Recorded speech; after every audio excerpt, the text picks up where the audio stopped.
Ganyan ang kulay ng itlog nila, no? Update sa pinagkakaabalahan naming mom chicken. Wow! 3 eggs. 3 days. Please meet the daddy chicken. Daddy na dating kapatid. Dahil komportable ang mga mommy chicken na to, naku, pati pamangkin ko, natuwa na rin.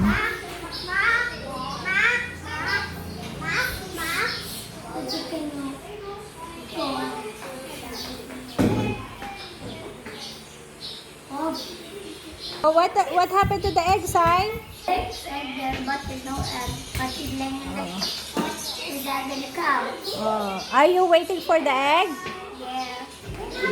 Ano, naghahanap ka na naman ng pupwestuhan?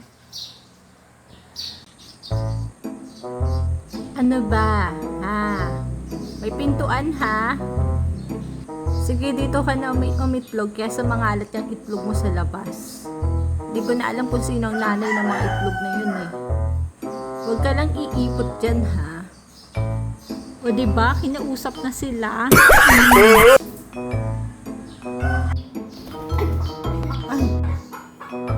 Sa wakas, nakaitlog ka rin. Sige na, bye! Thank you!